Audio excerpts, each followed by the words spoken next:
The future belongs to service providers who innovate without limits. That's why the fastest growing service providers are choosing the NetSapiens platform. Visit netsapiens.com.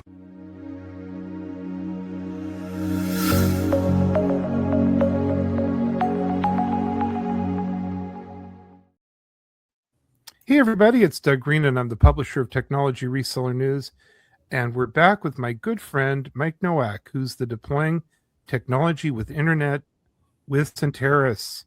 Michael, thank you for joining me today. Doug, it's a pleasure to be back with you. Definitely deploying technology with intent at our new company, my new company, Centaris. Great to be with you. So, the topic of the day is, 86% of SMB workers are using AI tools. 80% are actually bringing their own AI tool to work or using their own AI tool at home, at work. And that sort of is creating a giant, big, fat window of vulnerability. That's what we're going to be talking about. That's the problem that Centaris is working on. But first, Michael, what is Centaris?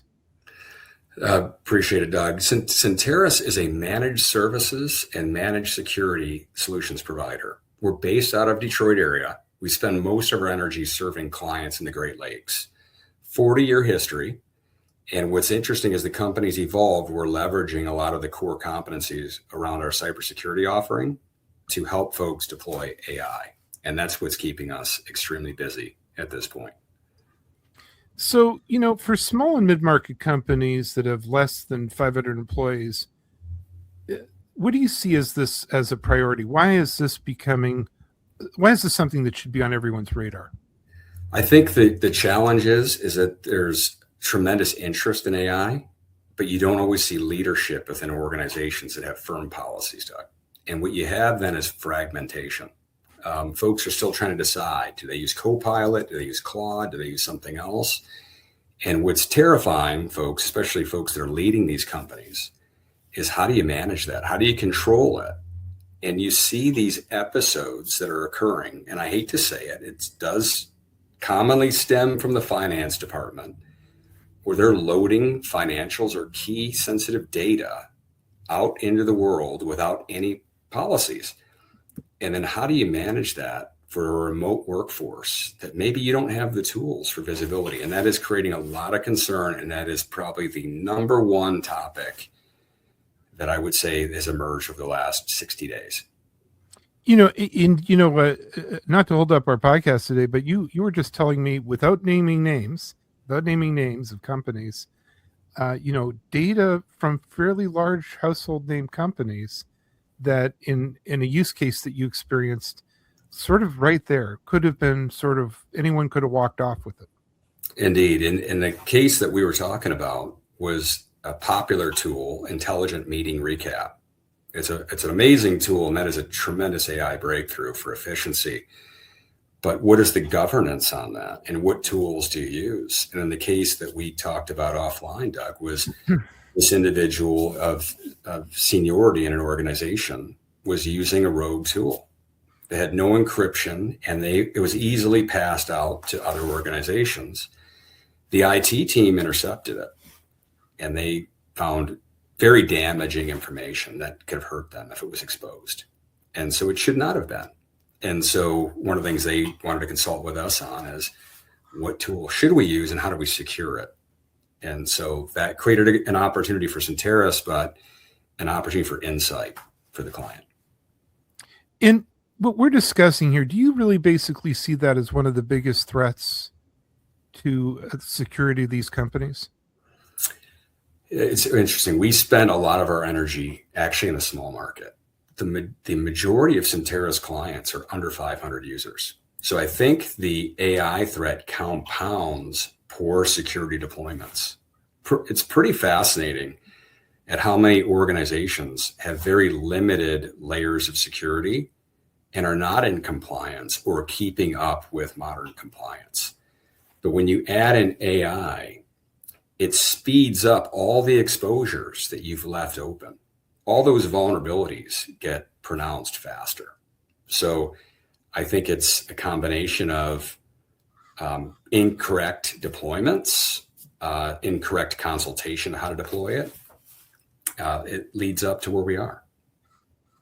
And to be clear, that we're in this market, the AI threat for under 500 people, we're talking about tons of organizations, credit unions, small banks, Yeah. library systems, city governments. Lots of things have under 500 people.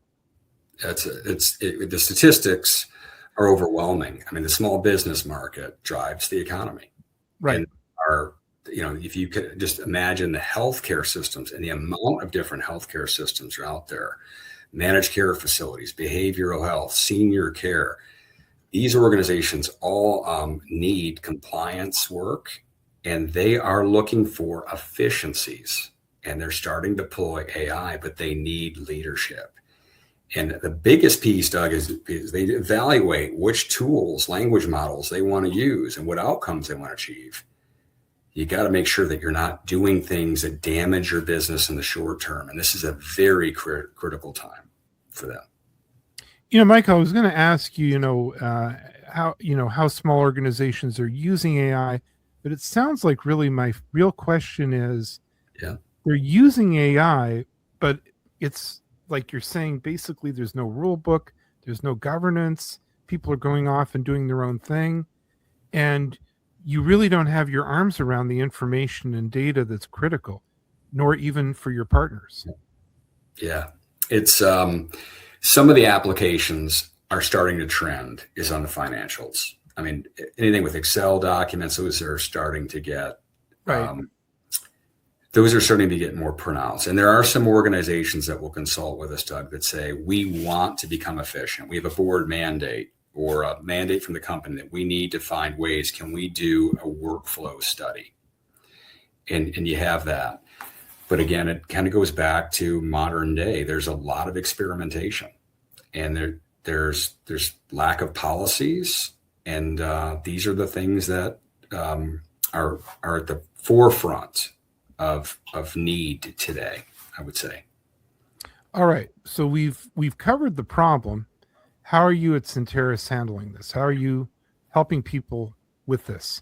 Yeah, it's a methodical approach. So we have a step-by-step process. The first process is, we start out with anyone with a general consultation.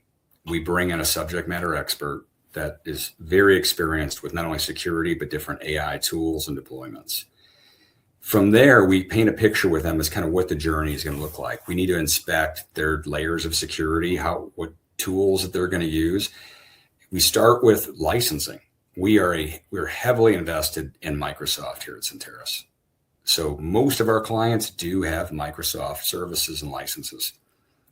Those licenses play a critical role in securing and security for that organization.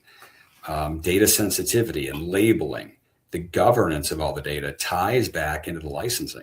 It's not just picking and choosing what feature set you have. So we start with that. Then we look at the security tools that you have to make sure that those are in line. And then we look at your remotes and adjacents. Zero trust becomes a factor in this. Zero trust, especially being able to really have control of your remotes and what's happening on a day-to-day basis. That's a major exposure. And we do look at things like identity detection. Identity is the number one attack point now. It used to be PCs and firewalls. It's now identity and running proxies to get around MFA. So those will exacerbate your issues. So we look at from a security perspective, licensing perspective, we do a gap analysis into it. And this is inexpensive. It's not hard to do this. And then there's an outcome, and it's what policy should you be using? How do you secure your environment? How do you lock it down? If folks want to go into more depth, Doug, and say, can you help us with automation and ideas of how we'd use it? We have third-party organizations we consult with on that. But that's not been the topic. It's been mainly on how do I secure this correctly? And that's what we do. It's a process. And especially in the Midwest, and you were describing the sort of hub. Tell me a little bit about that as we close up, where you guys really shine. Yeah, we have such great history in the Midwest. We really target a 4-hour distance from the Detroit metro market. So we have 3 offices in Michigan. We are in acquisition mode, We're looking for strategic organizations that we can acquire that have competencies that serve the same vertical markets of manufacturing and healthcare and financial services that we do, that have the skill set. So the ones that we're looking for and where we're looking to expand is really the Great Lakes footprint. We think there's a tremendous opportunity for us to kind of shine where we've thrived for years. And that's where we target. We definitely have clients that are large. We have clients that are in different regions of the United States. And we do entertain those, but we have to make sure we can execute. And that's kind of how we do it. Well, Michael, I really want to thank you for joining me today.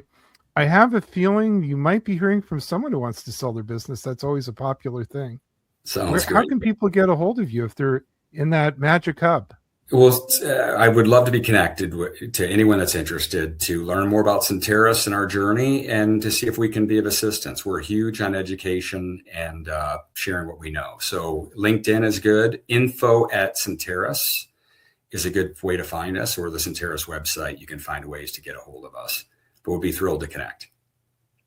Michael, thank you very much indeed. I enjoyed getting caught up with you, and good luck in this acquisition mode as well.